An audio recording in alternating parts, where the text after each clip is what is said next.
Minute Delhi news analysis. America అధ్యక్షుడు Trump అన్నంత పని చేశారు. రష్యా నుంచి భారత్ చమురు కొనడాన్ని వ్యతిరేకిస్తూ టారిఫ్ మోత మోగించారు. భారత్ దిగుమతులపై సుంకాలను 50% పెంచారు. రష్యా నుంచి చమురును దిగుమతి చేసుకుంటున్న చైనా, తుర్కీలపై మాత్రం ఎటువంటి అదనపు సుంకం విధించలేదు. ట్రంప్ టారిఫ్ పై భారత్ ఆగ్రహం వ్యక్తం చేసింది. ఇండైరెక్ట్ గా వార్నింగ్ ఇచ్చారు ప్రధాని మోడీ. రైతుల ప్రయోజనాలపై రాజీ పడే ప్రసక్తే లేదని స్పష్టం చేశారు. ట్రంప్ సుంకాలతో భారత్ కు ఎలాంటి నష్టం జరగనుంది, అమెరికా విషయంలో భారత్ స్టాండ్ ఎలా ఉండాలి, ఇదే అంశంపై వాటి డిఎన్ఏలో మా ఎడిటర్ భరత్ తో డిస్కస్ చేద్దాం. భరత్, అగ్రరాజ్యం అమెరికా నిర్ణయాలను మనం ఎలా చూడాలంటారు? అసలు అన్ని కంట్రీస్ ను వదిలి భారత్ నే మొదటి నుంచి ట్రంప్ టార్గెట్ చేస్తూ ఉన్నాడు. ఇప్పుడు కూడా అధిక సుంకాలు వేయడానికి కారణం ఏంటి? అంటే ఒకటి ఆయన ఏంటంటే ఏ దిశగా ఆలోచిస్తున్నాడు ఏంటి అన్నది అర్థం కావట్లేదు. ఒకటి ఇప్పుడు మీరే చెప్పారు, చైనా మీద ఇప్పుడు మనకంటే తక్కువ టారిఫ్ ఉంది.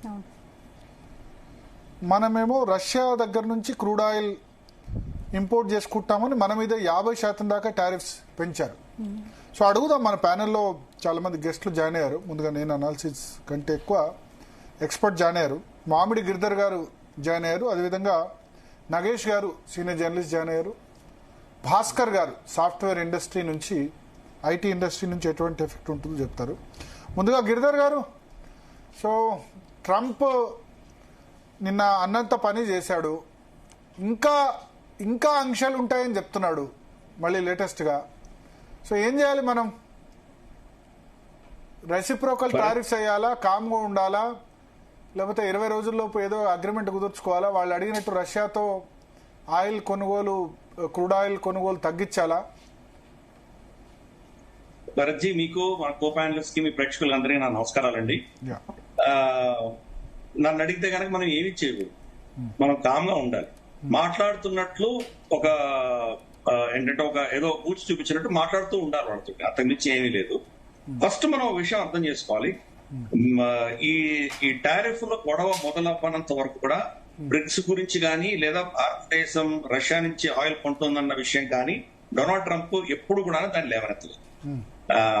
ఇప్పుడు కూడా మన ఏప్రిల్ 2వ తారీఖు మన మీద టారిఫ్ వేసినప్పుడు 26% అప్పుడు విధించినప్పుడు కూడా డీల్ చేస్తాం వాళ్ళతోటి అని చెప్పారు. కానీ రష్యాతో చమురుకుంటున్నందుకు నేను ఏదో వేస్తానని అప్పుడు కూడా బెదిరించాను. కానీ ఉన్నప్పటిలాన సడన్ గా ఇప్పుడు ఒక వారం 10 రోజులు ఆయనకి ఎంత గుర్తొచ్చి మొదలు పెట్టాడు. నిన్న ఎవరో రిపోర్టర్ ఆయన అడిగితే కూడా, మరి మీరు కూడా కొంటున్నారు కదా రష్యా నుంచి, దాని పరిస్థితి ఏంటి అంటే, నాకు తెలియదు చూద్దామని చెప్పి దాటేశాడు. అంటే అన్ని తెలిసే చేశాడు. కాబట్టి దీని వెనకాల మనం అర్థం చేసుకోవాల్సిన స్ట్రాటజీ రెండు ఉన్నాయి. మొదటిది, మనం మొదటి దేశం కాదు, ఫస్ట్ బ్రెజిల్ ని టార్గెట్ చేశాడు. బ్రెజిల్ బ్రిక్స్ లో దేశం, దానికి 50% వాళ్ళ మీద టార్గెట్ చేశాడు.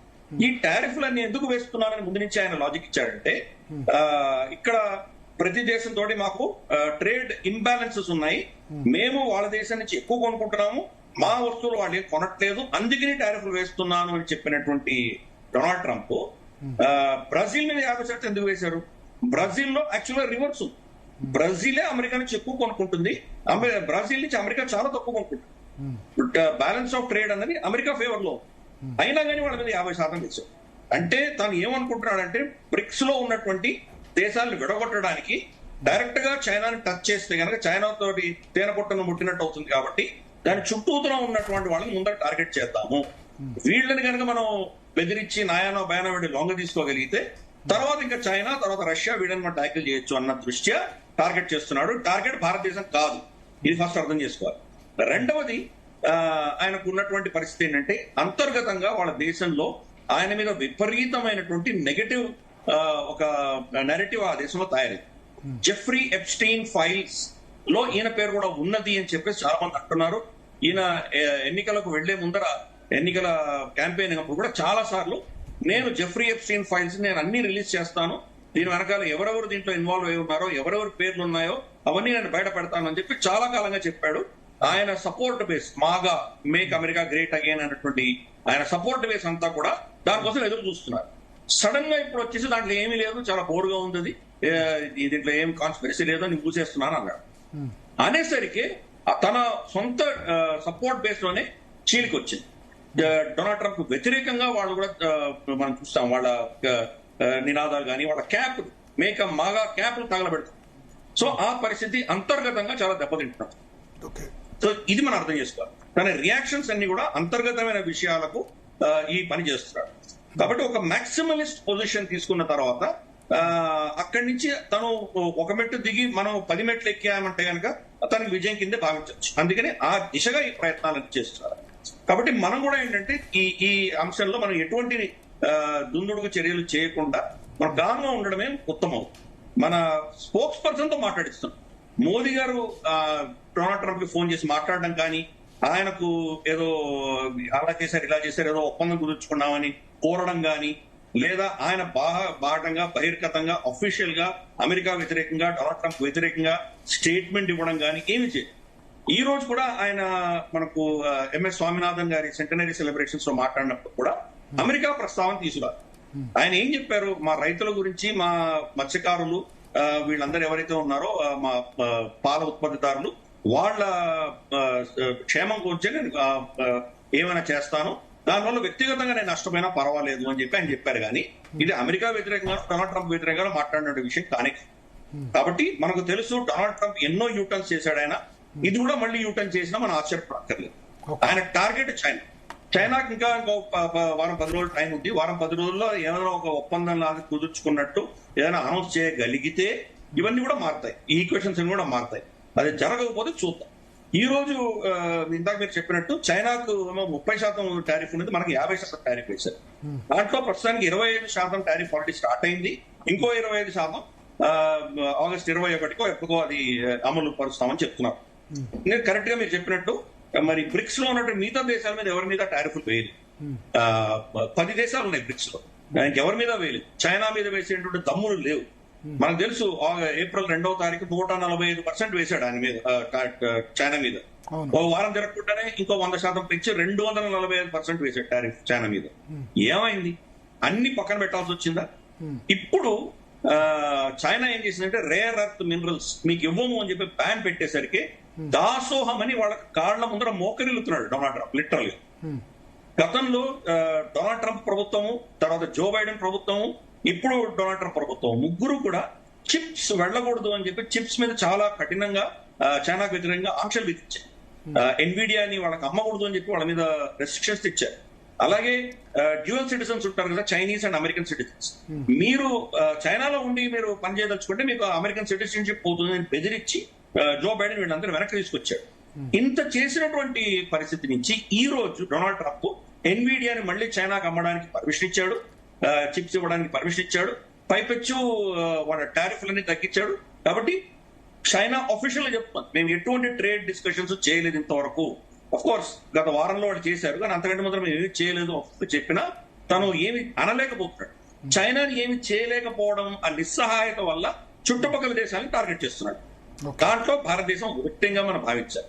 అందుకని ఈ 2 అంశాలు నేను చెప్పినట్టు, మొదటిది అంతర్గతమైన విషయాలు, జెఫ్రీ ఎప్స్టీన్ ఫైల్స్ కేసులో తనకు ఉన్నటువంటి ప్రాబ్లమ్స్ ని దాటడానికి ప్రయత్నం చేయడం ఒకటి.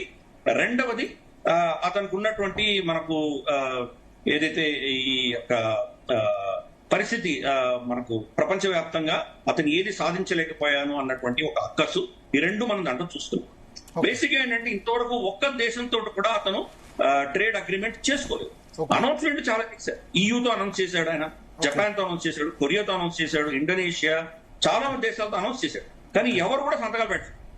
ఈ రోజు సౌత్ కొరియా అఫీషియల్ గా చెప్పింది మేము సంతకాలు పెట్టలేదు, అది ట్రేడ్ డీల్ ఏంటో మాకు తెలియదు అని చెప్పారు. కానీ వాళ్ళ మీద 15% అని చెప్పేసి ఏదో అనౌన్స్మెంట్ అనేది జరిగింది. అలాగే యూరోప్ కూడా ట్రేడ్ డీల్ అనేది చాలా పెద్ద అంశం. కొన్ని సంవత్సరాలు చర్చలు జరిగితే గానీ అది ట్రేడ్ డీల్ రాదు. దాంట్లో పూర్వాపరాలు చాలా ఉంటాయి. మీరు కనుక మీకు చెప్పినటువంటి పనిలో మీరు చేయకపోతేనో, మీరు మీ మార్కెట్స్ మాకు ఓపెన్ చేయకపోతేనో, ఇన్వెస్ట్మెంట్ చేస్తానన్నది మీరు చేయకపోతేనో, లేదా మీరు నాశనకమైనటువంటి ట్రేడ్ చేస్తేనో దాని యొక్క పరిణామాలు ఎలా ఉండాలి, దాని రిపర్కషన్స్ ఎలా ఉండాలి, దానికి ఆర్బిట్రేషన్ ఎక్కడికి వెళ్ళాలి, ఇలా ఎన్నో అంశాల గురించి దాంట్లో ఉంటుంది ట్రేడ్ డీల్ లో. అవి ఏమి చర్చించకుండా 15%, 20% అంటే అర్థం ఏంటి? ఒక్కొక్క సెక్టర్ కి డిఫరెంట్ రేట్స్ ఉంటాయి. కాబట్టి ఏమీ లేకుండా ఏదో పూచి చూపించి హెడ్ లైన్స్ గ్రాప్ చేసే దిశగా ప్రయత్నం చేస్తున్నాడు. కానీ ఎక్కడా కూడాను ఇంతవరకు చేసిన ఒక్క ట్రేడ్ డీల్ లో కూడా అమెరికా కొరియేది ఏమీ లేదు. పైపెచ్చు అమెరికా రెసిషన్ పెరగబోతుంది. కాబట్టి ఇవన్నీ కూడాను ఆ దృష్టిలో చూడాలి. మనకు కొంత టెంపరీ సెట్ బ్యాక్ ఉంటుంది, మనకు కొంత పెయిన్ పాయింట్స్ ఉంటాయి మన దేశంలో. లేదు అని మనం అనడానికి వీల్లేదు. Okay. కానీ మన మొత్తం జీడిపిలో 0.2% మాత్రమే మనకి ఇంపాక్ట్ ఉంటుంది. మనం పెద్దగా వర్తించాల్సింది ఏం లేదు. Okay. SIT back and relax, తర్వాత ఏం చేయాలో మనం చేయాలి. నగేష్ గారు, రాహుల్ గాంధీ ట్వీట్ చేశారు, మనం భయపడుతున్నాడు మోడీ, అదానీ ఇష్యూ గురించి భయపడుతున్నాడు, అందుకనే ధైర్యంగా ఈ విషయాన్ని ఎదుర్కోవట్లేదు అన్న సెన్స్ లో ఆయన ట్వీట్ చేశారు. వాస్తవమేనాది? చూశానండి. నేను అనుకోవడం అదాని వల్ల ఏది ఒక 2 సావరన్ నేషన్స్ ఏది తన ట్రేడ్ డీల్స్ ని మార్చుకుంటాయని, లేకపోతే ఒక దేశం ఇంకో దేశానికి భయపడిపోతుంది అనడం అనేది అది కొంచెం ఇల్లాజికల్ గా అనిపిస్తున్నది. ఇప్పుడు ఏమిటంటే భయపడ్డం ఏముంది, చూసి మనం చాలా స్పష్టంగా ఉండాలండి. ఎవడు మాకు ఇప్పుడు శత్రువు? డొనాల్డ్ ట్రంప్ శత్రువు, కానీ మనకి అమెరికా శత్రువు కాదే. మనం అమెరికాతో మన దోస్తి మనకు ఉండాలి. ఎందుకైతే మనం ప్రపంచంలో అందరికన్నా పెద్ద ప్రజాస్వామ్య దేశం, అన్నిటికన్నా పెద్ద దేశం పాపులేషన్ వైజ్. ఇప్పుడు ఏం జరుగుతున్నది, ఇప్పుడు ఇవాళ అమితాబ్ కాంత్ అని చీఫ్ ఎగ్జిక్యూటివ్ ఆఫీసర్ ఆఫ్ నీతి ఆయోగ్ ఉన్నాడు ఇంతకుముందు. ఆయన ఏమన్నాడు, ఇది మనకి great opportunity, once in a generation opportunity అన్నాడు. Once in a generation opportunity to push our reforms. So ఇప్పుడు మనం తొందరపాటు చర్య చేసి ఏదో రిటాలియేటరీ టారిఫ్స్ చేసి, లేకపోతే రాహుల్ గాంధీ చెప్పినట్టుగా మనం ట్రంప్ని తిట్టి, లేకపోతే ఇంకా ఇప్పటికే రిలేషన్స్ దెబ్బతిన్నాయి. ఈ రిలేషన్స్ నేను అనుకోవడం ఇంప్రూవ్ అవుతాయండి. ఇవాళ 2 డెవలప్మెంట్స్ జరిగాయి. ఆ 2 డెవలప్మెంట్స్ ఏమిటంటే, పుతిన్ దాని తర్వాత ట్రంప్ వచ్చే వారం కలుస్తారు. ఎక్కడ కలుస్తారంటే ఒక టెంటేటివ్గా యునైటెడ్ అరబ్ రిపబ్లిక్ ఎమిరేట్స్లో కలుస్తారనేది ఇండికేషన్స్. బట్ కలుస్తారనేది కన్ఫర్మ్ అయింది. ఎందుకైతే విట్కాఫ్ అనే ట్రంప్ ఎన్వాయ్ పుతిన్ని మాస్కోలో కలిశాడు. Number 1 development. అంతకన్నా మనకి ఇంట్రెస్టింగ్ డెవలప్మెంట్ ఏంటంటే, ఈరోజు చైనీస్ ఎంబసీ నుంచి వాళ్ళ స్పోక్స్ పర్సన్ ఏమన్నాడంటే, ఇండియాకి చైనాకి మ్యూచువల్ ట్రస్ట్, దాని తర్వాత కోఆపరేషన్ పెరగాలనేది మనకి అన్నది. ఇప్పటిదాకా చైనా మనకి ఎప్పుడు మనకి ఫేవర్గా స్టేట్మెంట్ ఇవ్వలేదు. ఇదే మొదటిసారి స్టేట్మెంట్ ఇచ్చింది. ఇప్పుడు మనకి ఏం చేయాలి అనేది మనకు వచ్చినప్పుడు, ఇప్పుడు బ్రిక్స్ దేశాల్లో అందరినీ టార్గెట్ చేస్తున్నాడు. ఇప్పుడు చైనాని టార్గెట్ ఎందుకు చేయలేకపోయాడంటే, ఆ రేర్ అర్త్స్ చైనా ఏమంది, మీరు ఒకవేళ మాకు టారిఫ్లు పెంచితే మేము మీకు రేర్ అర్త్స్ బంద్ చేస్తాం, బంద్ చేసేసారు వాళ్ళు. అమెరికా పాకురుకుంటూ డేకరుకుంటూ వెళ్ళేది లేదు, మీరు ఆ పని చేయకండి అని. బ్రెజిల్ 50%, రష్యా మీద అయితే ఏకంగా శాంక్షన్స్. South Africa 30%. ఇప్పుడు ఇన్సెక్యూర్గా ఫీల్ అవుతున్నాడు ట్రంప్. ఏది, ఈ బ్రిక్స్ దేశాలు డాలర్ని రీప్లేస్ చేసి వాళ్ళ కరెన్సీని ఇంటర్నేషనల్ కరెన్సీగా చేయాలని ప్రయత్నం చేస్తున్నారు అనేది ఒక ఇన్సెక్యూర్ ఫీలింగ్ ఒకటి ట్రంప్కి ఉంది. అందుకు చాలా మటుకు అది చాలా మటుకు ట్రిగర్. బట్ అసలు ట్రిగర్ ఏమిటంటే, ఈ యుక్రెయిన్లో యుద్ధం రావడానికి కారకులు ఎవరు?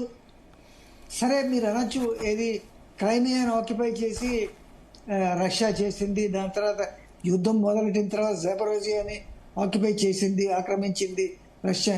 బట్ ఒరిజినల్గా ఏమిటి, రష్యాకి నేటో కంట్రీస్కి ఒక ఒప్పందం ఉన్నది. ఏమిటి, ఈ నేటో కంట్రీస్ ఇంకా ఈస్టర్న్ సెక్టర్కి వాళ్ళు వెళ్ళరు అనేది, అంటే రష్యా పక్క వెళ్ళరు అనేది. సో రష్యా పక్క ఏ దేశాలు ఉన్నాయి, పోలాండ్, దాని తర్వాత యుక్రెయిన్, లాట్వియా, లిథువేనియా, ఇవన్నీ ఉన్నాయి. బట్ ఇప్పుడు ఏం చేస్తున్నారు, 2 సార్లు ఒప్పందాలు చేసుకున్నారు 1999, 2004లోనే. ఏది, మేము రష్యా తరఫున మన నేటో దేశాలు పోవాలని. బట్ ఇప్పుడు ఏం చేస్తున్నారు, యుక్రెయిన్ని నేటోలో కలుపుకోవడానికి ప్రయత్నం చేస్తున్నారు. మరి రష్యా ఊరుకుంటుందా? సో ఇవన్నీ చాలా ఇవి ఉన్నాయి. ఇప్పుడు ఏమిటంటే, ఈ ట్రంప్ పుతిన్ మాట్లాడుకుంటే కొంత మటుకు నేను అనుకోను, ఈ కొన్ని పట్టు విడుపులు ఉన్నాయి. ఇప్పుడు ఏంటంటే, ట్రంప్ ఒక బ్రోకర్ అంటే అలాంటి బ్రోకర్ కాదు, ఒక పీస్ బ్రోకర్ ప్రయత్నం చేస్తున్నాడు.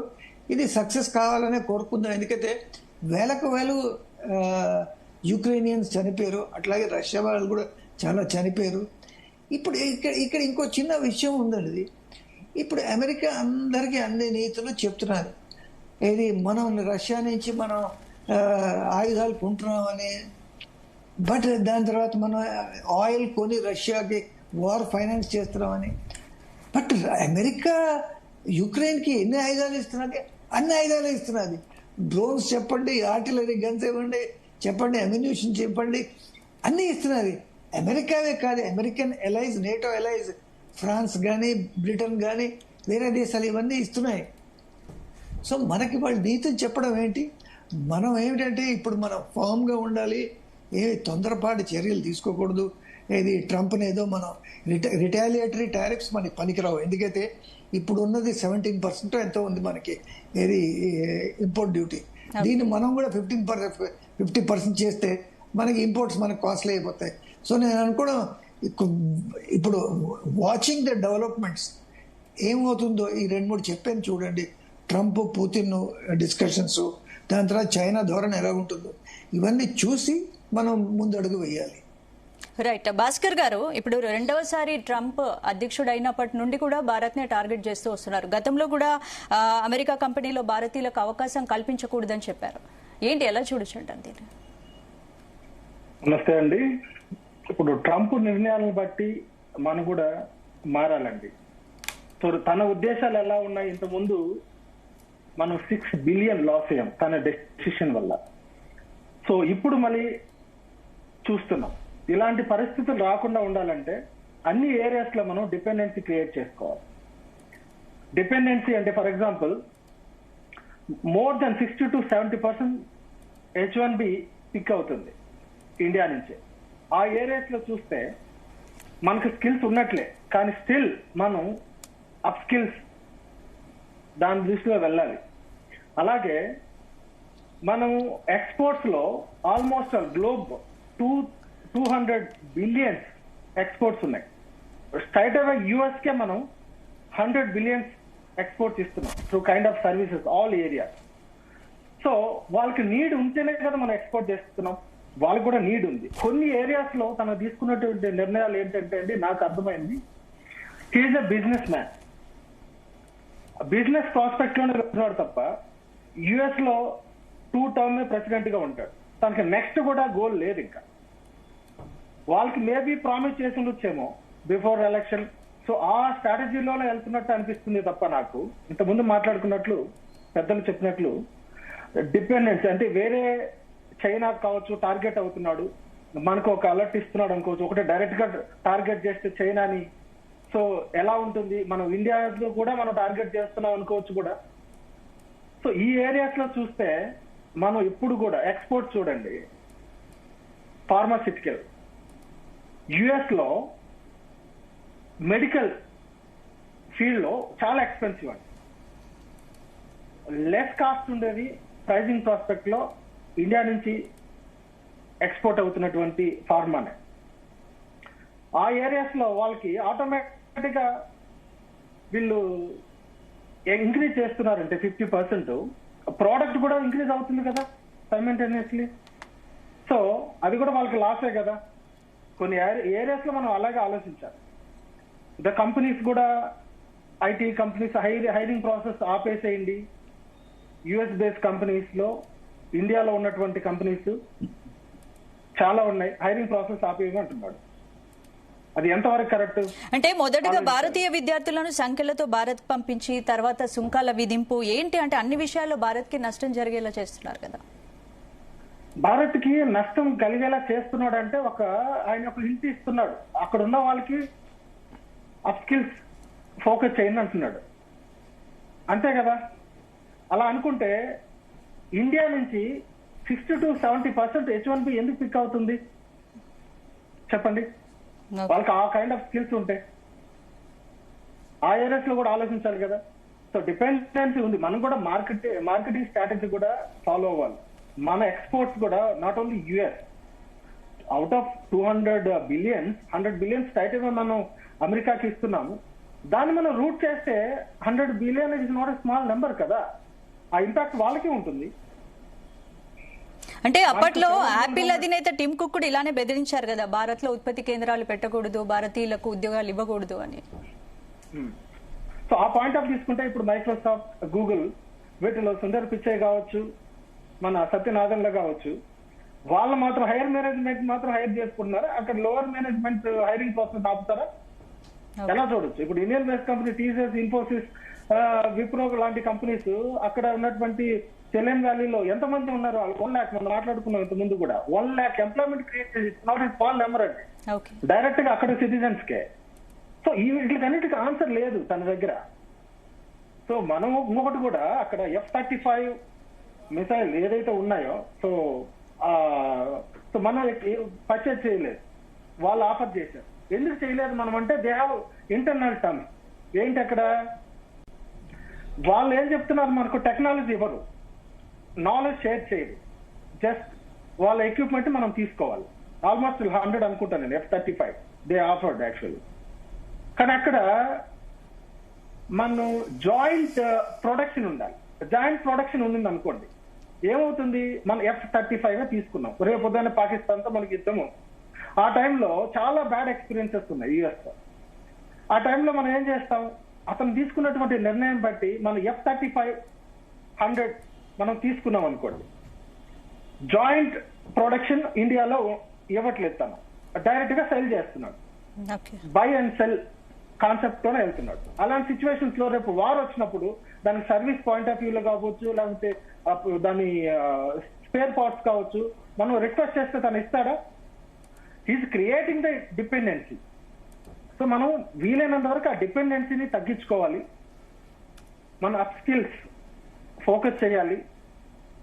మనం ఇక్కడనే ఎంప్లాయ్మెంట్, ఇక్కడ క్లౌడ్ ఉంది హ్యాపీగా, వాళ్ళేంటంటే మనకు హైరింగ్ ప్రాసెస్ ఆపేది, అది impossible. So lack of knowledge in IT areas అని చెప్పొచ్చు స్ట్రైట్ అవే. గిరిధర్ గారు, ఇప్పుడు నరేంద్ర మోడీకి డొనాల్డ్ ట్రంప్ కి మధ్య సన్నిహిత సంబంధాలు ఉన్నాయి కదా, అవి భారత్ కి కలిసి రాకపోవడానికి కారణం ఏంటంటారు? డొనాల్డ్ ట్రంప్ కి ఎవరితోటి సంబంధాలు లేవమ్మా, ఆయన కుటుంబంతో కూడా సంబంధం లేదో పెద్ద ప్రశ్నే అది. కాబట్టి ఆయన సంబంధం ఉందని అనుకోవడం చాలా మూర్ఖత్వం అది. ఎవరితో సంబంధాలు లేవు, ఆయన కంప్లీట్ గా ట్రాన్సాక్షన్ గా చూస్తాడు. ఆయన ఏదైనా ట్రాన్సాక్షన్ లే. ఆయనకు ప్రతి ఒక్కడు గ్రేట్ గా. మొన్న నెల క్రితం వరకు టెర్రరిస్ట్ ఆర్గనైజేషన్ చెప్పి వాళ్ళ మీద బౌంటీ, అంటే వాళ్ళ మీద రివార్డ్ ప్రకటించినటువంటి వ్యక్తి ఈరోజు సడన్ గా ఇస్ గ్రేట్ గా అంటున్నాడు. జోలానీ అని చెప్పేసి సిరియా అధినేత, అతను ఒక అల్-ఖైదా టెర్రరిస్ట్. అతని మీద అమెరికా ఆంక్షలు విధించింది, శాంక్షన్స్ ఉన్నాయి. సడన్ గా ఈ రోజు అతను చాలా గొప్ప వ్యక్తి అని చెప్పి అతన్ని గల్ఫ్ కు వెళ్ళినప్పుడు, మన వెస్ట్ ఏషియాకి డొనాల్డ్ ట్రంప్ వెళ్ళినప్పుడు అతను కలిశాడు. సూట్ వేసుకున్న టెర్రరిస్ట్, కానీ అతన్ని సడన్ గా అతను చాలా గొప్పవాడని కొనియాడుతున్నాడు. పెట్టి పోషించినటువంటి సద్దాం హుసేన్ ని, తర్వాత ముమ్మర్ గదాఫీని మరుసటి రోజు వాళ్ళు టెర్రరిస్ట్ వచ్చి చంపేశారు. కాబట్టి అమెరికా ఎవరితో మిత్రులో ఎవరితో శత్రువులు అని చెప్పడం చాలా కష్టం అమ్మ. కాబట్టి వాళ్ళకు మిత్రులు ఎవరు లేరు, శత్రువులు ఎవరు లేరు. అందరూ వాళ్ళ అవసరాల దృష్ట్యా వాడు ఎప్పుడు కావాలంటే అప్పుడు మిత్రులు శత్రుత్వం అనేది మార్చుకుంటారు. హెన్రీ కిస్సింజర్ వీళ్ళ ఒక అంటే secretary of state Richard Nixon ఉన్నప్పుడు ఉండేవారు ఆయన. అతను ఇచ్చిన ఒక చాలా famous statement, to be an enemy of America is dangerous, to be a friend of America is fatal. అంటే మీరు శత్రువుగా ఉంటే కనుక చాలా ప్రమాదకరమైనది అమెరికాకు శత్రుత్వం అన్నది. కానీ అమెరికాతో మిత్రుడైనా కానీ నువ్వు ఆత్మహత్య చేసుకున్నంత పరిస్థితి నీకు వస్తుంది నీకు అని చెప్పండి. కాబట్టి అమెరికాతో ఎవరు కూడా అటువంటి సిచ్యువేషన్. ఏంటంటే భారత్ ఇతర దేశాలతో వాణిజ్య ఒప్పందాలు చేసుకుంటే అమెరికా ఎందుకు తట్టుకోలేకపోతుంది, ఎందుకు టార్గెట్ చేస్తుంది భారత్ ని? అమ్మా ఒక విషయం అర్థం చేసుకోమ్మా, ఈ రోజు అమెరికా ఒక సూపర్ పవర్. వాళ్ళు మేము ప్రపంచాన్ని శాసించాలి, ప్రపంచాన్ని మేమే ఏలాలి, మా అధీనంలోనే అందరూ ఉండాలి అనుకున్నటువంటి నైజం ఉన్నటువంటి దేశం. కాబట్టి మిత్రులైనా శత్రులైనా అందరినీ వాళ్ళు ఎక్సెప్ట్ చేస్తున్నారు. యూరోపియన్ యూనియన్ ఏం చేశాడమ్మా, యూరోపియన్ యూనియన్ వాళ్ళ క్లోజెస్ట్ అలై కదా, నేటో అలైస్ కదా వాళ్ళందరూ. అర్సులా వండర్లేన్ ని, యూరోపియన్ యూనియన్ ప్రెసిడెంట్ ని తన personal private golf course Scotland లో పిలిచి అక్కడ ఆవిడ ఇన్సల్ట్ చేసి పంపించాడు. మీరు ఆ వీడియో చూడొచ్చు. ఆయన ఎలా కూర్చున్నాడు, ఆమె ఎలా కూర్చుంది, బిక్కమని కూర్చొని ఆయన ఎంత అవమానించాలో అంత అవమానించి 15% అన్నాడు. వాళ్ళతోటి $1.3 ట్రిలియన్ ఖర్చు పెట్టమని చెప్పి వాళ్ళ మీద ఒక డిమాండ్ పెట్టి ఒప్పందం చేసుకున్నాడు. అది నిజంగా కొనుక్కోగలరా? $750 బిలియన్ వాళ్ళ దగ్గర చమురు కొనాలట అమెరికా దగ్గర నుంచి, యూరోపియన్ యూనియన్ కొనాలి. ఓకే. వాళ్ళు ఎక్కడి నుంచి కొంటారు? వాళ్ళు అంత వాళ్ళకి అవసరం ఎక్కడుంది వాళ్ళకి? 600 బిలియన్ డాలర్లు అమెరికా నుంచి డిఫెన్స్ ఎక్విప్మెంట్ కొనాలి. మొత్తం European union defence budget 600 billion dollars లేవు. కానీ ఇటువంటి అన్రియలిస్టిక్ ఇవన్నీ పెట్టి అతను ఇన్సల్ట్ చేశాడు. జెలెన్స్కీని ఇన్సల్ట్ చేశాడు. మనకు సౌత్ ఆఫ్రికా ప్రెసిడెంట్ అయినట్టు సిరిల్ రాంఫోసా అతన్ని పిలిచి ఇన్సల్ట్ చేశాడు. కెనడాని ఇన్సల్ట్ చేస్తున్నాడు. మీరు 51 స్టేట్ అవ్వండి మాకు అంటున్నాడు. గవర్నర్ ట్రూడో అని చెప్పి ఇన్సల్ట్ చేశాడు. కాబట్టి అతను ఇన్సల్ట్ చేయనటువంటి మిత్రుడు లేడు. శత్రువుని దూరం పెడదాం. కాబట్టి మోదీ గారు అంతా ఏ పార్టీ? కాబట్టి ఆయన ఎవరు ఆయనకు మిత్రులు లేరు, ఎవరు శత్రువులు లేరు. అందరినీ ఆయన ఇష్టానుసారంగా ఆయన ఇక్కడ తప్పు చేశారా? మోడీ తప్పు చేశారా? ఇండైరెక్ట్ గా డొనాల్డ్ ట్రంప్ మద్దతు పలికి కమలా హారిస్ కాకుండా? అస్సలు తప్పు కాదు. మనం అందరితోటి మైత్రి పెట్టుకునే ప్రయత్నం చేస్తాం. మోదీ గారు మన ఆఫ్టర్ ఆల్ నవాజ్ షరీఫ్ ఇంటికి వెళ్ళి రాలేదా లాహోర్ లో? కాదు, ఇప్పుడు మన దేశంలో ఓకే, వేరే దేశాల్లో పలానా వ్యక్తి పలానా పార్టీ గెలవాలని కోరుకోవడం. ఇప్పుడు హౌడీ మోడీ పేరిట అప్పుడు అహ్మదాబాద్ లో పెద్ద ఎత్తున మనం చూసాం, ఎంత పెద్ద ఎత్తున కండక్ట్ చేశారు. ఆ గ్రాటిట్యూడ్ లేని వ్యక్తికి ఎందుకు సపోర్ట్ చేసి ఉంటారు నరేంద్ర మోడీ ఎందుకు ట్రంప్ గెలవాలని కోరుకున్నారు? భరత్జీ, ఇది పెద్ద ఫ్రాడ్. మీరు జర్నలిస్ట్, దయచేసి మీరు మళ్ళీ ఇంకొకసారి చెక్ చేయండి. మోదీ గారు ఎక్కడా కూడా అబ్ కీ బార్ ట్రంప్ సర్కార్ అని ఎప్పుడు అనలేదని. ట్రంప్ క్యాండిడేట్ ట్రంప్ అని చెప్పారు. దాన్ని వీళ్ళు ముందుకు తీసుకెళ్లారు. మీరు మళ్ళీ వెళ్ళి చూడండి ఏ కాంటెక్స్ట్ లో చెప్పారు. నేను డైరెక్ట్ గా అబ్ కీ బార్ ట్రంప్ సర్కార్ లేదా అని చెప్పినా ఆయన మనస్సులో ట్రంప్ గెలవాలని అయితే కనిపించింది. అదైతే బహిరంగంగా తెలుసు కదా. అలా ఏమి లేదు, అదే చెప్తున్నాను మీకు. ఆయన ట్రంప్ రావాలని కోరుకున్నారు, అప్పుడు రావాలని కోరుకున్నారు, ఇప్పుడు రావాలని కోరుకున్నారు. అది చాలా తప్పు. చాలా స్టేట్మెంట్ చాలా రాంగ్.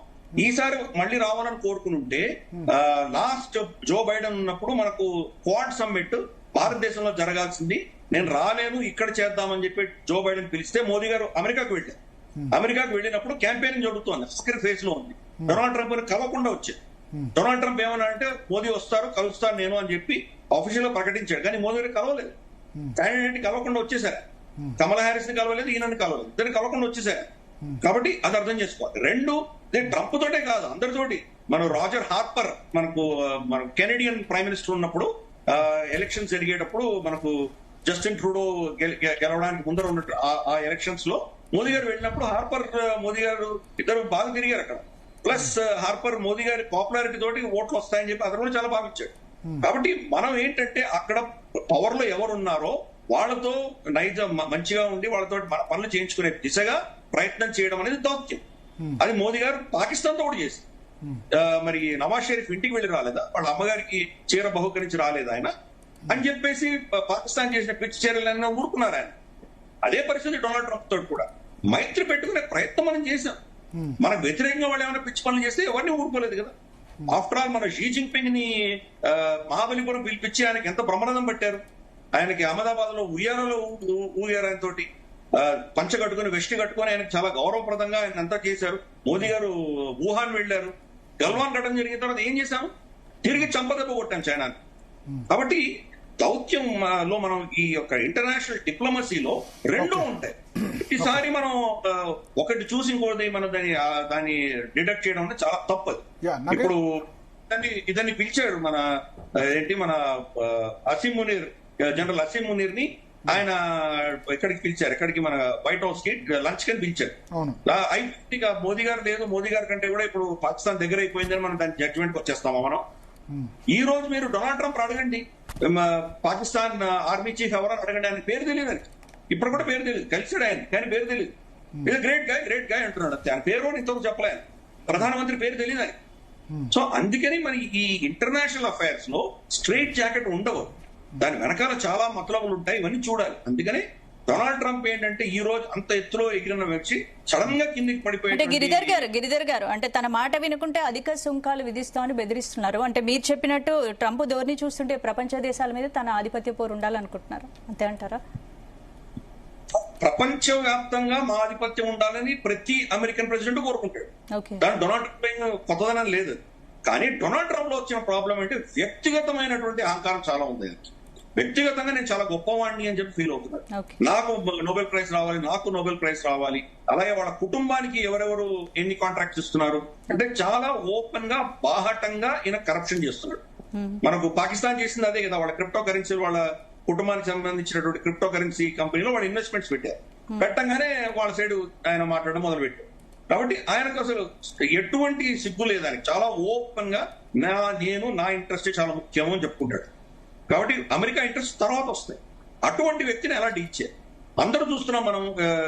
మనకు జెలెన్స్కీ కూడా మొదటిసారి వైట్ హౌస్ వెళ్ళినప్పుడు అవమానపడి వెళ్ళిపోయాడు. తర్వాత ఏమయ్యాడు, సరిదిద్దుకున్నాడు. డొనాల్డ్ ట్రంప్ పొగిడితే అయిపోతుందిరా మనకు అని చెప్పి పొగడం మొదలు పెట్టాడు. అలాగే నెతన్యాహు చాలా విడ్డూరమైన విషయం చూడండి, పాకిస్తాన్ ఇజ్రాయెల్ మధ్యలో దౌత్య సంబంధాలు లేవు. ఒకరి పచ్చిగడ్డేస్తే బగ్గుమనేటువంటి రిలేషన్షిప్ వాళ్ళిద్దరి మధ్యలో. అటువంటి ఈ రెండు దేశాలు డొనాల్డ్ ట్రంప్ ని నోబెల్ ప్రైజ్ కి నామినేట్ చేశాయి. అంటే అర్థం చేసుకోవచ్చు కదా డొనాల్డ్ ట్రంప్ ని ఎలా వాడుకుంటున్నారో వాళ్ళు. ఆయన ఎమోషన్స్ ని ఆయన పొగిడేస్తే కనుక ఇంద్రుడు చంద్రుడు అనే కనుక ఉప్పి తప్పిపోయి పడిపోతాడన్న ఉద్దేశంతో ఇవి చేస్తున్నారు. మనం చేయట్లేదు, మోదీ గారు చేయట్లేదు. ఇన్ఫాక్ట్ మీరు అడిగిన ప్రశ్నకి యాక్చువల్లీ రివర్స్. మరి అంత మిత్రుడైనటువంటి పరిస్థితుల్లో మోదీ గారు ఎందుకు డొనాల్డ్ ట్రంప్ కి పాకిస్తాన్ భారతదేశంలో మధ్య జరిగిన ఆపరేషన్ సింధూర్ యొక్క క్రెడిట్ ఎందుకు ఇవ్వట్లేదు, ఆయన నోబెల్ ప్రైజ్ కి ఎందుకు నామినేట్ చేయట్లేదు మీరు అడగాలి కదా. కాబట్టి మనం ఏంటంటే చాలా హుందాగా చాలా మెచ్యూర్డ్ గా బిహేవ్ చేస్తున్నాం. మనము మైత్రి పెంచుకునే దిశగా ప్రయత్నాలు చేస్తాము. మిత్రత్వం మీకు అక్కర్లేదా, భారతదేశంలో శత్రుత్వం కూడా అంతే దారుణంగా మీకు ఉంటుంది మనం చూపించగలం. నగేష్ గారు చెప్పండి. నగేష్ గారు, సో ఇప్పుడు మనం గిరిధర్ గారు అంటారు కామ్ గా ఉండాలి, సమాధానం ఇవ్వకపోవడమే ఆయనకు సమాధానం. నాకు తెలిసి పివి నరసింహారావు ఈ డైలాగ్ చెప్పుంటారు, ఏ చర్య తీసుకోకపోవడం కూడా ఒక చర్యనే. సో గిరిధర్ గారు అది సజెస్ట్ చేస్తున్నారు, అగ్రి? లేదు, ఇప్పుడు మనం మరీ సైలెంట్ గా లేమండి. ప్రధానమంత్రి చూడండి, ప్రధానమంత్రి అయినా అక్కడ అతను అవతల ఆయన ప్రెసిడెంట్, వీళ్ళిద్దరూ ఏమిటంటే ప్రతిరోజు తూతూ మేమే చేసుకోరు, టూ హెడ్స్ ఆఫ్ స్టేట్. ఇప్పుడు ఏమిటంటే మన ఎక్స్టర్నల్ అఫైర్స్ స్పోక్స్ మెన్ రోజు మాట్లాడుతున్నారు. నిన్నే అన్నారు it is unfortunate, it is unreasonable అని చాలా గట్టిగా స్టేట్మెంట్ ఇచ్చారు. సో మనం సైలెంట్ గా ఉండేది ప్రధానమంత్రి లెవెల్లోనే. ఏది ఇప్పుడు ఇమ్మెచ్యూర్ స్టేట్మెంట్ అది రాహుల్ గాంధీది, ప్రధానమంత్రి భయపడిపోయాడని. ప్రధానమంత్రి భయపడ్డా ఏంటి, ఆయన కొడతాడా తిడతాడా, భయపడేది ఏముంది? సో ఇప్పుడు ఏమిటంటే డైలీ ఇది కాకూడదు, మనం ఫ్యాక్ట్స్ ప్రజెంట్ చేయాలి. ఈ ఫ్యాక్ట్స్ ఏమిటి, ఇప్పుడు ద్వంద్వ వైఖరి, అమెరికా ద్వంద్వ వైఖరిని మనం ఎక్స్పోజ్ చేయాలి. ఈ ద్వంద్వ వైఖరి ఏమిటి, ఇప్పుడు మొత్తం రష్యా నుంచి సుమారుగా 923 బిలియన్ యూరోస్ ఎక్స్పోర్ట్స్ ఉన్నాయి. ఇది మెయిన్గా క్రూడ్ ఆయిల్. దీంట్లో ఏమిటంటే యూరోపియన్ యూనియన్ది 212 బిలియన్ యూరోస్ ఉన్నాయి. అంటే అన్నిటికంటే పెద్దది. ఇండియాది ఒక సుమారుగా 200 బిలియన్ యూరోస్ ఉన్నాయి. చైనాది అందరికన్నా ఎక్కువ ఉన్నాయి, అది కూడా 220 బిలియన్ యూరోస్ ఉన్నాయి. సో ఇప్పుడు ఏమిటంటే ఇది ఎక్స్పోజ్ చేయాలి. ఏ దేశాలైతే మనని వ్యతిరేకించి ఇంటర్నేషనల్ ఫోరాలో మనకి వ్యతిరేకంగా మాట్లాడి చేస్తున్నాయో వాళ్ళు అక్కడి నుంచి ఇంపోర్ట్ చేసుకుంటున్నారు. ఇంకోటి మనం మర్చిపోకూడదు, ఇప్పుడు ఇండియా ఏదైతే క్రూడ్ ఆయిల్ అక్కడి నుంచి తీసుకొస్తున్నదో రష్యా నుంచి, మనకి రిఫైనింగ్ కెపాసిటీ చాలా ఉంది. మనం దాన్ని రిఫైన్ చేసి యూరోపియన్ దేశాలకు అమ్ముతున్నాం. సరే మనం తప్పు చేస్తున్నామో ఒప్పు చేస్తున్నామో అని పక్కన పెడితే, యూరోపియన్ దేశాలు మాత్రం మేమేం కొనుక్కోము, రష్యా మీద ఆంక్షలు ఉన్నాయి అని చెప్పుకుంటూ ఈ రూట్ నుంచి వాళ్ళు ఏది డీజిల్ ఏవియేషన్ ఫ్యూల్ తీసుకుంటున్నారు. డైరెక్ట్గా అయితే తీసుకుంటున్నారు. అమెరికా అయితే యురేనియం తీసుకుంటున్నది, పెలేడియం తీసుకుంటున్నది, ఫర్టిలైజర్ తీసుకుంటున్నది, కెమికల్స్ తీసుకుంటున్నది. ట్రంప్ని అడిగితే ఇదంతా మీరు తీసుకోవటం లేదా అని అడిగితే, అరే నాకు తెలియదే, నేను కనుక్కుని I will get back to you అన్నాడు. ఇది జస్ట్ షియర్ హిపోక్రసీ. ఇలాంటిది హిపోక్రసీ మన ఇంటర్నేషనల్ ఫోరాలో మనం ఎక్స్పోజ్ చేయాలి. కానీ రోజు మనం తూ మేమే అనుకుంటూ రాహుల్ గాంధీ చెప్పినట్టుగా భయపడిపోయాము, అందుకు మీరు ట్రంప్ని తిట్టాలి అనేది అది కరెక్ట్ అప్రోచ్ కాదు. భాస్కర్ గారు, ఒకటి ఇప్పుడు మీరు అన్నారు, చెప్పండి. ఒక రెండే ముక్కలు చెప్పేసి వెళ్ళిపోతాను నేను. అంటే ఒకటండి, మీరు అమెరికా హిపోక్రసీని ఎప్పుడు ఎక్స్పోజ్ చేయలేరు, ఎందుకంటే వాళ్ళకి ఎప్పుడు హిపోక్రసీ. వాళ్ళు హిపోక్రసీ చాలా ఓపెన్ గా బాహటంగా సిగ్గు లేకుండా చేస్తారు, కాబట్టి మీరు ఎవరి ముందర ఎక్స్పోజ్ చేయగలరు. కాబట్టి వాళ్ళ హిపోక్రసీకి భయపడేటువంటి దేశమే కాదది, వాళ్ళ మొత్తం నైజం అంతా హిపోక్రసీని. కాబట్టి అదొక అంశం. రెండవది, మనకు ఈ రోజు రాహుల్ గాంధీ మీదనే వాళ్ళ ఓన్ సొంత పార్టీలో చాలా వ్యతిరేకత వచ్చింది. మీరు ఈ అంశంలో మీరు చేస్తాం చాలా తప్పు అని చెప్పి మీరు స్టెప్ డౌన్, దీని నుంచి దిగండి అని చెప్పేసి ఆయన మీదే, ఆయన పార్టీ నుంచి ఒత్తిడి రావడంతో ఈ రోజు ఆయన ట్యూన్ మార్చడం మీరు గమనించండి. ఈ రెండు అంశాలు చెప్పి నేను వెళ్తాను. నమస్తే అండి. Thank you. భాస్కర్ గారు, చివరిగా ఒకటి మీరు అన్నారు, అమెరికా మీద డిపెండెన్సీ మనం తగ్గించుకోవాలి అని అంటారు, అంతే కదా? అవునండి. సో ఒక దేశం మీద అతిగా ఆధారపడడం కరెక్ట్ కాదు అంటున్నారు. అవును. బట్ ఎట్లా అమెరికా, చైనాతో కూడా వెళ్ళే, మనకు బార్డర్ డిస్ప్యూట్స్ ఉన్నాయి, పాకిస్తాన్ కు సహకరిస్తోంది. ఇవి రెండు కదా మన తర్వాత అతిపెద్ద ఆర్థిక వ్యవస్థలు. ఆ తర్వాత ఉంది జర్మనీ, తర్వాత యూరోపియన్ కొన్ని కంట్రీస్. కానీ వీటిన్నంత, ఈ రెండు ఆర్థిక వ్యవస్థలు ఉన్నంత పెద్ద ఆర్థిక వ్యవస్థలు కాదు కదా మిగతావి. సో ఎట్లా దాన్ని ఓవర్కమ్ చేయాలంటే ఫస్ట్ అండి స్ట్రాటజీ మనం ఫాలో అవ్వాలి. ఇప్పుడు స్టార్టింగ్ స్టేజ్ లో తను ఎలాంటి స్టేట్మెంట్ ఇచ్చాడు, going forward at the time of end of stage తనకున్నటువంటి డ్యూరేషన్ లో చాలా చేంజెస్ వస్తాయి. మనం ఏ ఏరియాస్ లో అప్స్కిల్లింగ్ అవ్వాలి అనేది చూడాలి. ఎక్స్పోర్ట్స్ ఒకటే యుఎస్ మాత్రమే మనం డిపెండ్ అవ్వకుండా వేరే మనకు మిత్ర దేశాలు ఉన్నాయి, ఆ కంట్రీస్ తో మనం మార్కెటింగ్ స్ట్రాటజీస్ ని ఫాలో అవ్వాలి, పూర్తిగా మీద డిపెండ్ అవ్వకూడదు. ఫర్ ఎగ్జాంపుల్ ఇంకొకటి, కొన్ని కంపెనీస్ లో సెర్చ్ ఇంజిన్స్ ఉన్నాయి. ఇప్పుడు గూగుల్, దాంట్లో మన సంబంధించినటువంటి ఎండీస్ ఉన్నారు అక్కడ, సో హైయర్ మేనేజ్మెంట్ లో. సో వీళ్ళ దగ్గర ఇలాంటి వాళ్ళు చాలా మంది, మనమే కొత్త సెర్చ్ ఇంజిన్స్ తయారు చేసుకోవాలి, సెర్చ్ ఇంజిన్స్ మనమే చేసుకోవాలి. ఫర్ ఎగ్జాంపుల్ మీరు ఏ మొబైల్స్ వాడినా కూడా దాంట్లో ప్రొడక్షన్ వాళ్ళకి, ఆ మొబైల్ ప్రొడక్షన్ 70% మార్జిన్ ఉంటే, అందులో ఆండ్రాయిడ్ తీసుకున్నా కూడా గూగుల్ ప్లే స్టోర్స్ ఉంటుంది. 30% ఆఫ్ ద మార్జిన్ డైరెక్ట్ గా ఆ యాప్స్ కి వెళ్తున్నాయి, అంటే ఆ కంపెనీస్ కి వెళ్తున్నాయి. బట్ దాన్ని ఇన్నోవేటివ్ గా దాన్ని మనం ఐడెంటిఫై చేసింది ఎవరు? మన Indians. But still the economy goes to the US. So అలాంటి ఏరియాస్ లో మనం చేయాలి. ఇంకొకటి కూడా మన ట్రంప్ ఏం చేశాడు, ఆయన అక్కడ ఉన్నటువంటి మిల్క్ ప్రొడక్షన్ ని మన ఇండియాలోకి పంపిస్తామేమో, మీరు ఇంపోర్ట్ చేసుకోండి అంటున్నారు. దీనికి ఒక ఎగ్జాంపుల్, దాన్ని రిఫ్యూజ్ చేసి. ఇంతకుముందు కూడా మీరు చూస్తే కూల్ డ్రింక్స్ రిలేటెడ్ చూడండి, ఇంతకుముందు మన ఇండియన్ ప్రొడక్ట్స్ ఒక బాటిల్ వచ్చేసి ఆల్మోస్ట్ 10 రూపీస్ సంథింగ్ ఉంటుంది. అప్పుడు మార్కెట్ లోకి ఎంత లాజికల్ గా వచ్చారంటే యుఎస్ గవర్నమెంట్ చూడండి, మార్కెటింగ్ ఎలా తీసుకొచ్చారంటే, ఒక టిన్ వాల్యూ 5 రూపీస్ ఉంది, స్ట్రైట్ గా మీకు 5 రూపీస్ కి మేము ఇస్తున్నాము అన్నారు. దాన్ని అలవాటు అయిపోయారు మన ఇండియన్స్, వేరే కంట్రీస్ కూడా. 10 రూపీస్ ఉన్న దాన్ని స్టార్టింగ్ స్టేజ్ లో వాడు మార్కెటింగ్ చేసుకోవడానికి 5 రూపీస్ చేశారు. ఆల్మోస్ట్ 50% తగ్గించి మనకి ఇచ్చాడు. అది చూస్తే కంపెనీ కూడా I can name it, Coca Cola. But ఇప్పుడు కొన్ని స్టేజెస్ లో ఏమైపోయిందంటే దానికి ఎడిక్ట్ అయిపోయారు. అయిపోయిన తర్వాత మన ఇండియన్ థమ్స్అప్ ఇలాంటి కొన్ని కంపెనీస్ ఇది ఈ డ్రింక్స్ కూడా వాళ్ళు అక్వైర్ చేసుకునే స్టేజ్కి వెళ్ళిపోయారు. అలాంటి కైండ్ ఆఫ్ మోనోపోలిజం క్రియేట్ చేస్తున్నారు. ఇప్పుడు వాళ్ళు ఏంటంటే రూల్ చేయాలని అనుకుంటారు, కానీ అంత ఈజీ అయితే కొన్ని ఏరియాస్ లో కాదు. మనం దాన్ని అడ్వాంటేజ్ తీసుకుంటే. భాస్కర్ గారు, ఇప్పుడు ప్రధాని యూకేతో డీల్ చేసుకుంటుండగానే టెక్ కంపెనీలను ఉద్దేశించి ట్రంప్ కామెంట్స్ చేశారు కదా, అంటే భారతీయులతో ఏదైనా ముప్పు పొంచుందని ట్రంప్ భావిస్తున్నారా? భారతీయులతో ముప్పు అంటే మీకు ఎన్ని ఏరియాస్ లో చూడండి, టాప్ దిగ్గజ కంపెనీలు 2 ఉంటాయి. ఆ 2 కంపెనీస్ కూడా మన ఇండియన్సే ఉన్నారండి అక్కడ, మీరు హైర్ మేనేజ్. సో మనకు ఆర్టిఫిషియల్ ఇంటెలిజెన్స్ లో narrow artificial intelligence point of వ్యూలో తీసుకుంటే, ఇప్పుడు అలెక్సా కావచ్చు, లేకపోతే సిరి కావచ్చు, వాట్ ఎవర్ ఇట్, అలాంటి చాలా సర్వీసెస్ ఆర్టిఫిషియల్ ఇంటెలిజెన్స్ లో స్టార్టింగ్ స్టేజ్ అది. ఇప్పుడు మన జనరల్ ఆర్టిఫిషియల్ ఇంటెలిజెన్స్, అందులో మనం ఓన్లీ ప్రాంప్టింగ్ మాత్రమే ఇస్తున్నాం, అంటే కంట్రోలింగ్ అనేది మన చేతిలో ఉంది. ఫ్యూచర్ లో కంట్రోలింగ్ ఉండదు. ఈ కైండ్ ఆఫ్ ఆర్టిఫిషియల్ ఇంటెలిజెన్స్ చాలా అడ్వాన్స్డ్ గా మన ఇండియన్సే ఉంది, టు బి హానెస్ట్. కానీ మ్యానుఫ్యాక్చరింగ్ ఆస్పెక్ట్ లో కూడా మనం ఇంపోర్ట్ చేసుకోగలిగాలి, ఇక్కడనే ఇండస్ట్రీస్ ఇనిషియేట్ చేయగలిగాలి. సో ఈ ఏరియాస్ లో మనం స్ట్రాంగ్ అయితే డెఫినెట్లీ గోయింగ్ ఫార్వర్డ్ మనం టాప్ స్టేజ్ లో ఉంటాం. ఇప్పుడు ఆల్మోస్ట్ 4th to 5th ఈ స్టేజ్ లో ఉన్నాం జీడిపి పాయింట్ ఆఫ్ వ్యూలో. నెంబర్ 1 మనం అవ్వాలి అనుకుంటే అప్ స్కిల్లింగ్ ఒకటి, ఇండియాలో మనకు ఉన్నటువంటి R&Dని ఇనిషియేట్ చేయాలి. ఓకే సో ఈ ఏరియాస్ లో మనం స్ట్రాంగ్ గా ఉండాలి, మార్కెటింగ్ స్ట్రాటజీ ఉండాలి, ఓకే మనం రీచ్ అవ్వచ్చు. రైట్. థ్యాంక్ యూ భాస్కర్ గారు, నగేష్ గారు. మొత్తానికి స్పందన ఒకటి, అమెరికా మీద డిపెండెన్సీ తగ్గించుకోవాలి ఒకటి.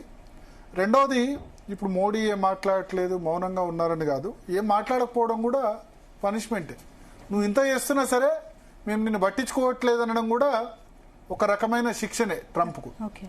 ప్లస్ ఇవాళ ఇండైరెక్ట్ గా చెప్పారు, నేను ఫార్మర్స్ ప్రయోజనాలకి, రైతుల ప్రయోజనాలకి ఎవరు ఒత్తిడి తీసుకొచ్చినా తలగ్గను. అంటే మనకు ఇండియాలోకి డైరీ ప్రోడక్ట్స్ కానీ ఇటువంటివన్నీ కూడా agriculture products, American agriculture products మీద టారిఫ్ ట్రేడ్ డీల్లో తగ్గించమని అడిగారు, దాన్ని అలో చేయమని అడిగారు. మనం అలో చేయమని చెప్పాం. ఓకే.